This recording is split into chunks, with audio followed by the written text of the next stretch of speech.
तर पुणे महानगरपालिकेसाठी सुद्धा जोरदार रणधुमाळी सुरू आहे। जाणून घेऊया टॉप 9 बातम्या। पुण्यात दोन्ही राष्ट्रवादींच्या युतीच्या दाट शक्यतेनंतर शहराध्यक्ष प्रशांत जगताप यांचा राजीनामा। राष्ट्रवादी शरद पवार पक्षाच्या प्राथमिक सदस्यत्वाचा राजीनामा। शरद पवारांनी नेहमीच संधी दिली, पक्षानं खूप काही दिलं, मात्र पुरोगामी विचारांसाठी राजकीय वाटचाल सुरूच असेल, जगतापांची भूमिका।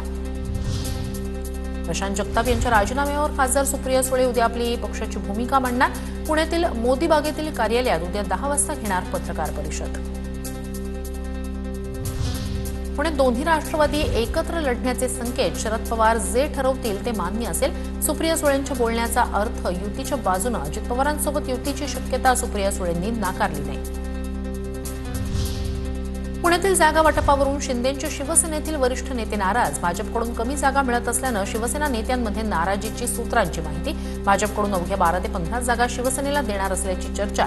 उद्यापर्यंत जागा वाटपावर अंतिम तोडगा निघण्याची शक्यता। पुण्यातील महायुतीच्या जागा वाटपाचा तिढा मुख्यमंत्र्यांच्या दरबारात। भाजप कोर कमिटीची उद्या मुख्यमंत्र्यांसोबत बैठक। ज्या जागांवर एकमत नाही त्यावर होणार चर्चा। मुख्यमंत्र्यांसोबत चर्चा करून अंतिम यादी जाहीर होणार। पुणे महापालिकेसाठी काँग्रेसकडून अजित पवारांना 70 जागांचा प्रस्ताव। पुण्यात दोन्ही राष्ट्रवादी आणि काँग्रेस सोबत लढण्याची शक्यता, सूत्रांची माहिती।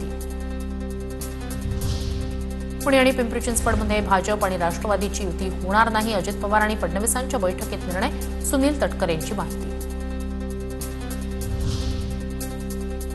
मोठा भाऊ म्हणून 70% जागा ठाकरेंची शिवसेना लढवणार। पुण्यातील जागा वाटपावर वसंत मोरेंची प्रतिक्रिया। दरम्यान पुणे महापालिका मनसे आणि ठाकरेंची शिवसेना एकत्र लढणार।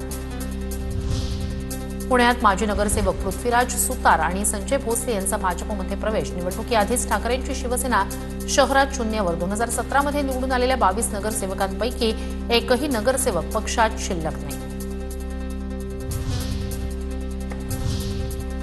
तर महानगरपालिकांच्या निवडणुकीची रणधुमाळी सुरू आहे। जाणून घेऊया त्या संदर्भातल्या टॉप 9 बातम्या। नाशिकमधील महायुतीचा पेच मुख्यमंत्र्यांनी सोडवला। लवकरच सेना भाजप युतीची घोषणा। शिवसेनेची 45 जागांची मागणी। भाजपकडून 25 ते 30 जागांचा प्रस्ताव। मुख्यमंत्री फडणवीस, उपमुख्यमंत्री शिंदे, गिरीश महाजन आणि दादा भुसेंमध्ये बैठक। सकारात्मक चर्चा, सूत्रांची माहिती। उपमुख्यमंत्री शिंदेंची शिवसेनेच्या मंत्र्यांसोबत बैठक। आगामी पालिका निवडणुकांची रणनीती ठरवण्याबाबत चर्चा।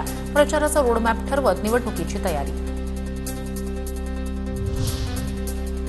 उपमुख्यमंत्री एकनाथ शिंदे आणि भाजपचे मंत्री गणेश नाईक यांची बंद दाराआड चर्चा। मंत्रालयात जवळपास 15 मिनिटं चर्चा। नवी मुंबई आणि ठाणे जिल्ह्यातील इतर महानगरपालिका निवडणुकांसंदर्भात चर्चा झाल्याची सूत्रांची माहिती। अंतर्गत शीतयुद्ध सुरू असलेल्या या दोन नेत्यांचं मनोमिलन होणार का, याकडे लक्ष। ठाण्यात महाविकास आघाडीचा फॉर्म्युला ठरला। सूत्रांची माहिती। उद्धव ठाकरेंची शिवसेना 50 तर शरद पवारांची राष्ट्रवादी 45 जागा लढणार। मनसेला 25 जागा तर काँग्रेस युतीत आल्यास त्यांना देणार 15 जागा, सूत्रांची माहिती। नवी मुंबईत शिंदेंच्या शिवसेनेसोबत युती नको। भाजपच्या माजी नगरसेवकांची भेट घेत गणेश नाईकांकडे मागणी। युती झाल्यास मोठी बंडखोरी होईल, माजी नगरसेवकांनी दावा केल्याचा, सूत्रांची माहिती। अमरावती महानगरपालिका निवडणुकीच्या पार्श्वभूमीवर भाजप शिवसेनेत जागा वाटपासंदर्भात बैठक संपन्न। शिवसेनेनं भाजपला 35 ते 42 जागांचा प्रस्ताव दिल्याची सूत्रांची माहिती। अमरावती महानगरपालिकेत काँग्रेसची एकला चलोरीची भूमिका। 87 जागांवर काँग्रेसची तयारी पूर्ण, सूत्रांची माहिती। लवकरच स्वतंत्र लढण्याची काँग्रेसकडून घोषणा होण्याची शक्यता। महाजनांसोबत दुसऱ्या भेटीदरम्यान नाशिक पालिकेसंदर्भात चर्चा झाली। चर्चा न करताच महाजन निघून गेल्याच्या प्रश्नावरून नरहरी झिरवाळ यांची प्रतिक्रिया। तर निवडणुकांसाठी आता घडामोडींना वेग आलाय। जाणून घेऊया टॉप 9 घडामोडी। मीरा भाईंदरमध्ये महानगरपालिकेच्या निवडणुका। महाविकास आघाडी एकत्रित लढणार। एमआयएम आणि वंचितनं सोबत यावं, त्यांचं स्वागत। मुझफ्फर हुसेन यांचं वक्तव्य। नागपूर महापालिकेसाठी अजित पवारांची राष्ट्रवादी स्वबळावर लढण्याची शक्यता। महायुतीत राष्ट्रवादी असणार की नाही याचा निर्णय होण्यापूर्वीच राष्ट्रवादीकडून प्रचाराला सुरुवात। नाशिकमध्ये चर्चेच्या फेऱ्यांमध्ये अडकली महायुती। 122 जागांपैकी शिंदेंच्या शिवसेनेची 40 ते 45 जागांची मागणी। अजित पवारांच्या राष्ट्रवादीची 20 ते 25 जागांसाठी मागणी।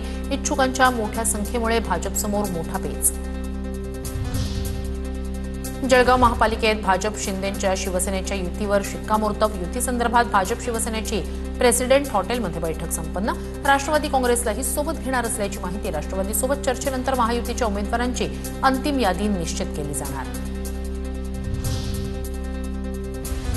छत्रपती संभाजीनगरमध्ये युतीसाठी भाजप नेत्यांना फोन करतो आम्ही 4 वेळा बैठका घेण्याचा प्रयत्न केला, परंतु आतापर्यंत काही निष्पन्नच झालं नाही. संजय शिरसाट यांचं युतीवरून भाजपकडे बोट.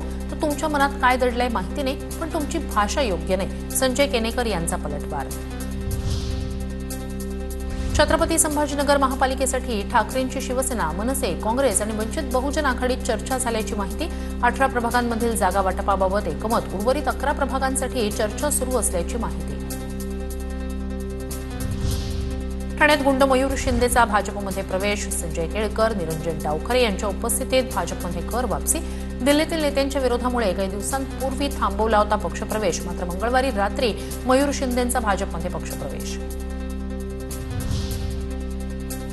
अहिल्यानगरमध्ये महाविकास आघाडीत मनसे सहभागी. 10 ते 12 जागांवर तिढा. लवकरच यादी जाहीर करू. शरद पवारांचे राष्ट्रवादीचे शहराध्यक्ष कळमकर यांची माहिती. महानगरपालिका निवडणुकीसाठी शिवसेनेकडून स्टार प्रचारकांची यादी जाहीर. शिंदेंसह रामदास कदम, उदय सामंत, गुलाबराव पाटील, दादा भुसे, संजय शिरसाट, आशिष जयस्वाल, योगेश कदम, दीपक केसरकर, केंद्रीय मंत्री प्रताप जाधव, खासदार श्रीकांत शिंदे, खासदार श्रीरंग बारणे, माजी खासदार राहुल शेवाळे प्रचाराची धुरा सांभाळणार.